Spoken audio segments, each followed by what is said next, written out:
नमस्कार। T20 world cup 2024 battle ground में आप सभी का स्वागत है। मैं हूं आपके साथ शुभेंदु सिंह। भारत ने सुपर 8 में बांग्लादेश को हरा करके अपनी स्थिति को और भी ज्यादा मजबूत कर लिया है। वर्ल्ड कप में विजय रथ पर सवार भारत इस वक्त बड़े ताकतवर टीम के तौर पर सामने नजर आ रही है और भारत ने बांग्लादेश को 50 रन से हराया है। वहीं आपको बता दें कि भारत ने ग्रुप के अपने 4 में से 3 मैच जीते हैं।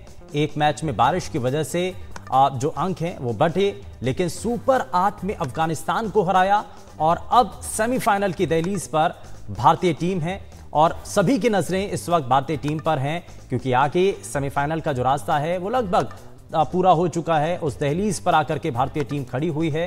तो ये कुल मिलाकर के भारत की जो पारी है वो बड़ी शानदार रही है और इस T20 वर्ल्ड कप के दौरान भारत की टीम ने अच्छा प्रदर्शन किया। सुपर 8 के पहले मैच में अफगानिस्तान को शिकस्त दी। ग्रुप के 4 में से 3 मैच भारतीय टीम जीत चुकी है।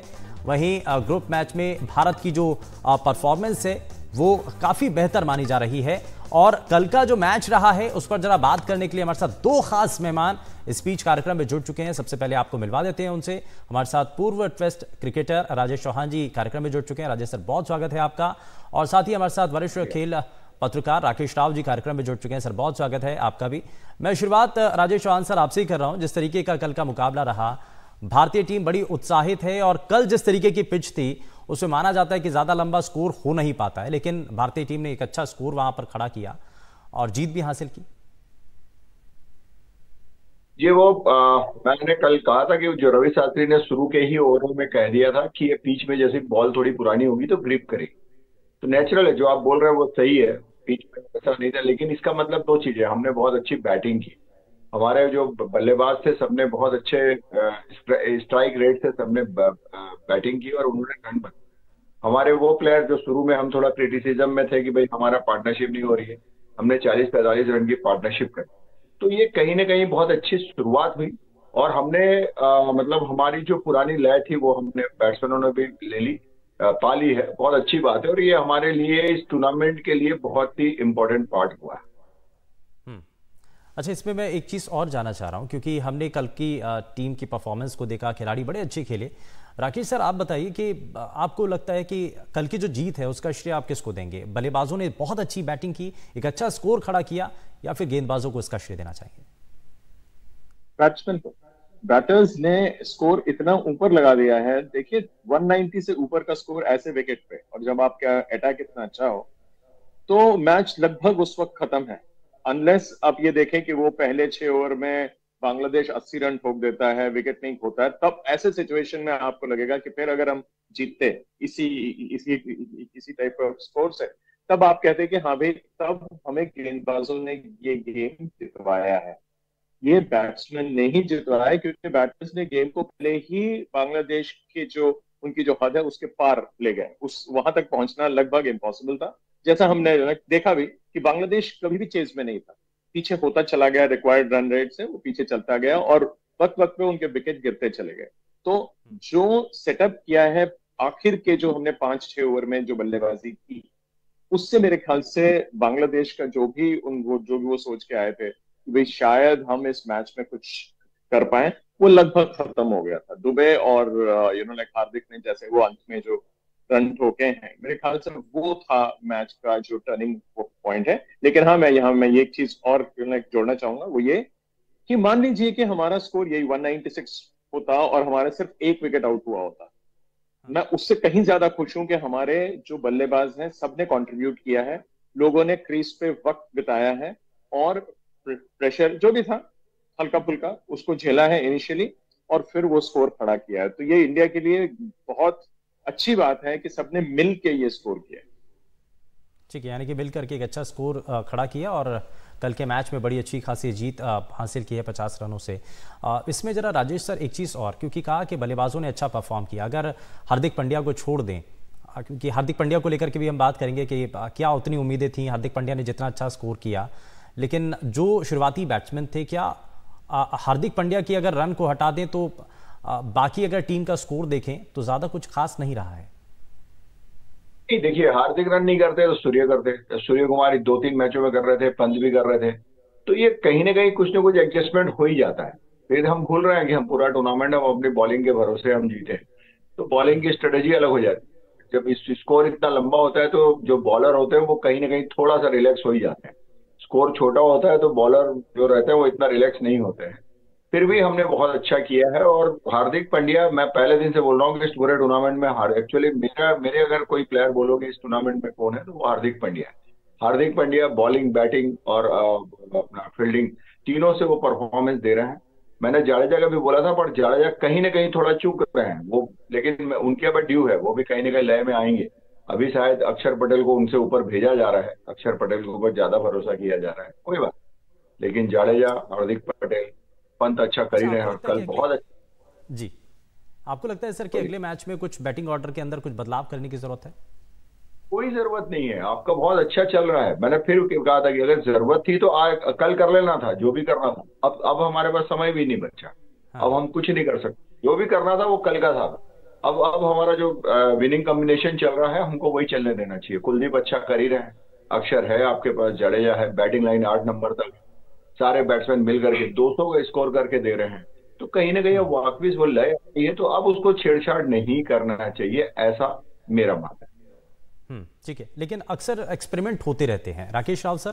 अक्सर हम देखते हैं कि बैटिंग ऑर्डर के अंदर चेंज करना, ट्यूनिंग क्योंकि जो बनी होती है, जैसा कि राजेश चौहान सर बता भी रहे हैं कि ट्यूनिंग बन चुकी है, अब पूरी टीम बिल्कुल फिट है, किसको किसके साथ ट्यून करना है वो पूरा तय हो चुका है। लेकिन अगर चेंजेस होते हैं तो उसमें नुकसान हो सकता है। अक्सर ऐसा चेंजेस अक्सर कई बार देखे भी जाते हैं, धोनी के टाइम में तो अक्सर होता था। देखिए, चेंजेस क्यों करना है? जस्ट बिकॉज हमने चेंज नहीं किया है इसलिए चेंज करना है? मुझे नहीं लगता, क्योंकि आप वर्ल्ड कप जीतने निकले हैं और अब हम उस स्टेज पे निकले हैं कि अब हम अपना विनिंग जो मोमेंटम है वो खोना नहीं चाहते। अब ऑस्ट्रेलिया अगला मैच है हमारा, जो लास्ट मैच है। अब आपके पास दोनों टीम, चाहे वो ऑस्ट्रेलिया हो या इंडिया हो, वो एक्चुअली अपना ओपोनेंट चूज कर सकता है कि अगर वो चाहता है कि हम टॉप ना करें, मान लीजिए वहां से इंग्लैंड सेकंड टीम आती है और आपको इंग्लैंड से नहीं खेलना है क्योंकि इंग्लैंड वहां बहुत खतरनाक टीम है, मान लीजिए अगर ऐसा भी है, तो आप एक्सपेरिमेंट करके खेल सकते हैं कि भाई चलो यार हार जाए कोई बात नहीं, हम किसी पर उसको जिसको आप खिला रहे हैं क्या वो अगला मैच खेलेगा? कोई जरूरत नहीं है। आप अभी अभी आप चलिए, आपने अभी एक्सपेरिमेंट की बात की है तो चलिए उसी बात पे करते हैं। क्या युजवेंद्र चहल जिसने कोई मैच नहीं खेला, आप उसको सेमीफाइनल में मौका दे सकते हैं क्या? मतलब एक मैच खिलाने के बाद किसी का भी दूसरा मैच सेमीफाइनल नहीं हो सकता है, आप वो रिस्क ले ही नहीं सकते। और आपका जो स्कीम है बड़ा सिंपल है, 8 बल्लेबाज आपके पास होंगे, तभी आप 2 लेफ्ट आर्म स्पिनर्स जो कि नॉर्मल बिल्कुल मतलब जो कि रिस्ट स्पिनर नहीं है, आप जडेजा और अक्षर को पहले मैच से खिला रहे हैं क्योंकि आपको एक एक्स्ट्रा बल्लेबाज चाहिए। जैसे राजेश जी ने अभी कहा कि 8वें नंबर तक हमें बैटिंग चाहिए, ये बड़ा क्लियर है, इसीलिए जायसवाल नहीं खेल रहा है ऊपर वो, क्योंकि आपने जहां चेंजेस किए अभी अभी शिवम दुबे ने भी रन किए, कल काफी इंप्रेसिव खेला है वो लड़का, उतना खराब नहीं खेला है वो, क्योंकि धीरे धीरे उसमें भी कॉन्फिडेंस आएगा, टीम उसको बिल्ड कर रही है। अब और कोई स्पॉट ऐसा नहीं लगता है जहां पे कि आपके पास ऑलरेडी 6 लोग ऐसे हैं जो गेंदबाजी कर सकते हैं। शिवम अब ने अभी इस सिवाय 1 ओवर 2 ओवर के उसने कोई ओवर डाला ही भी नहीं है, एक ऑप्शन और है आपके पास। तो ये इसमें काफी सारे ऑप्शंस हैं और रोहित और राहुल इन दोनों ने सोच के रखा हुआ है कि हमारे पास एक बात में अंदर एक बार 11 लोग हो जाए, हमारे पास ऑप्शन होने चाहिए। इसलिए आपने कितनी बार इंडिया की हिस्ट्री में देखा कि 4 लेफ्ट आर्म स्पिनर खेल रहे हैं, 4 लेफ्ट आर्म स्पिनर खेल रहे हैं मैचेस में। बिल्कुल, और इसीलिए I'm sorry, 4 लेफ्ट आर्मर्स खेल रहे हैं, sorry 4 left arm, I'm sorry 4 left arm bowlers खेल रहे हैं और 3 लेफ्ट आर्म स्पिनर्स खेल रहे हैं। I stand corrected, sorry.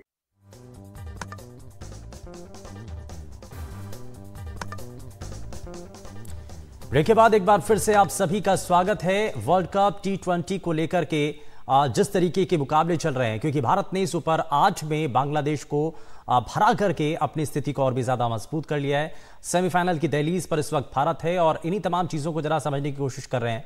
2 खास मेहमान लगातार हमारे साथ कार्यक्रम में बने हुए हैं, जरा जल्दी से मेहमानों के पास चलते हैं। राजेश सर, मैं एक चीज और, आगे की राह आपको कैसी लग रही है? क्या चुनौतीपूर्ण है? क्योंकि कॉन्फिडेंट तो है टीम, खिलाड़ी भी अच्छा परफॉर्म कर रहे हैं। आगे मतलब आप भारत की बात कर रहे हैं ना, आगे जी, की? हाँ, हेलो, हाँ जी सर। देखिए चुनौती हमारी टीम, देखिए पहले दिन से राव सर मैं दोनों हम एक ही बात कर रहे हैं कि अपनी जो टीम है वो परफेक्ट टीम है। हमारी टीम बहुत अच्छा पहले दिन से करते आ रही है। हमारी टीम के सारे डिपार्टमेंट परफेक्ट है।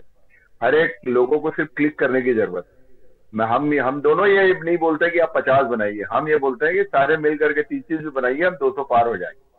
तो ये एक बहुत अच्छी टीम है। बॉलर हमारे बहुत अच्छा कर रहे हैं, स्पिन डिपार्टमेंट हमारा बहुत अच्छा है, फील्डिंग में हम बहुत अच्छा ही हैं। और दूसरी अब जहां हम मैच हो रहे हैं ये सारे पिचों से हमारे कुछ प्लेयर जो जानते हैं कि यहाँ ये पिच कैसे खेलेगी, तो उनका एक्सपीरियंस काम आ ही रहा है। ठीक है, हम अभी थोड़ी देर पहले हम दुबे जी की बात कर रहे थे, और दुबे जी का ठीक है, Dubey ji pressure, international cricket का प्रेशर मैं समझ सकता हूँ क्या रहता है। सीधा बड़ा टूर्नामेंट, हमारे टाइम सीरीज भी नहीं, सीधा टूर्नामेंट, तो कहीं ना कहीं वो प्रेशर से अब वो रिलीज हो रहे हैं और अपने उसमें आ रहे हैं। अच्छी बात। तो हमारी बेस्ट टीम है, और इस टीम में मैं समझ रहा हूँ कि हम सेमीफाइनल तो हम खेल ही रहे हैं। फाइनल और सेमीफाइनल में अगर हमने कोई गलती नहीं की तो फाइनल तो हम खेल ही रहे हैं। अच्छा ठीक है राकेश सर, एक चीज और कि भारत जो है लगभग सेमीफाइनल में है, दहलीज पर ही खड़ा हुआ है, लेकिन ऑस्ट्रेलिया को हराना तो जरूरी है। देखिए जरूरी मतलब कोई जरूरी मतलब हमारा अभी जैसे आपने ये कहा कि दहलीज पे है, मैं उसको दहलीज पे मैं इतना सेफ नहीं खेलूंगा। मैं कह रहा हूं पहुंच चुकी है। मतलब अब 4 पॉइंट पे 3 टीमें नहीं आ रही हैं, 2 ही टीमें आ रही हैं। तो अब जो जैसा मतलब हाल है कि अभी इंडिया सेमीफाइनल में पहुंच चुकी है, एक मैच हाथ में अभी भी है। अब ऑस्ट्रेलिया को हराएंगे तो वहां पे दूसरे नंबर की टीम मिलेगी, और अगर हम चाहें, मैं ये नहीं कह रहा हूं कि आप जानबूझ के मैनिपुलेट करें, हमारे पास वो चॉइस है। अगर हम चाहें तो मैच हार जाएं, हम कहें कि भाई हमने अपने जितने लोग सैमसंग को भी खिला लो, आप इनको भी खिला लो, जो एक्सपेरिमेंट कर रहे हैं, हो सकता है एक्सपेरिमेंट के बाद जीत भी जाए। लेकिन अगर वो चाहें, लेकिन ऐसा होगा नहीं, क्योंकि ऑस्ट्रेलिया को आप हराएं या ना हराएं, हमारे लिए वो इनकॉन्सिक्वेंशियल गेम है, क्योंकि उसके रिजल्ट से हमारा सेमीफाइनल खेलने में कोई फर्क नहीं पड़ता है। हाँ, किस टीम से खेलते हैं वो फर्क पड़ सकता है। दूसरी बात यह है कि हम ऑस्ट्रेलिया से खेल रहे हैं। ऑस्ट्रेलिया मेरे ख्याल से एक ही टीम है, बाकी सारी टीमें जो मतलब जो है वो सुपर 8 खेल रही हैं। ऑस्ट्रेलिया एशिया कप खेल रहा है, वो उसके पास देखें सपोज वो सिर्फ 3 टीमें उसको मिली हैं, तीनों की तीनों एशिया की हैं। वहां से आपको उसको अभी हरा देंगे तो वो कॉन्फिडेंस लेके जब आप पहुंचते हैं सेमीफाइनल, यानी कि बड़ी मजबूती के साथ भारतीय टीम चल रही है, उस पे कॉन्फिडेंस और है। कॉन्फिडेंस बिल्कुल कोई शक नहीं है इसमें। जी बहुत शुक्रिया सर, बहुत शुक्रिया दोनों ही खास मेहमानों का कार्यक्रम में शामिल होने के लिए, अपना कीमती समय देने के लिए। हमने मैच को लेकर के बात की है और भारतीय टीम के लिए बहुत सारी शुभकामनाएं हैं, क्योंकि दहलीज तक है लेकिन आगे का सफर थोड़ा सा लंबा है। जीत मिलती है और इसी को लेकर के टीम के जो खिलाड़ी हैं वो लगातार कोशिश भी कर रहे हैं, मेहनत कर रहे हैं। रुक एक छोटे से ब्रेक के लिए कहीं मत जाइएगा, बने रहिए एनडीटीवी इंडिया के साथ। नमस्कार।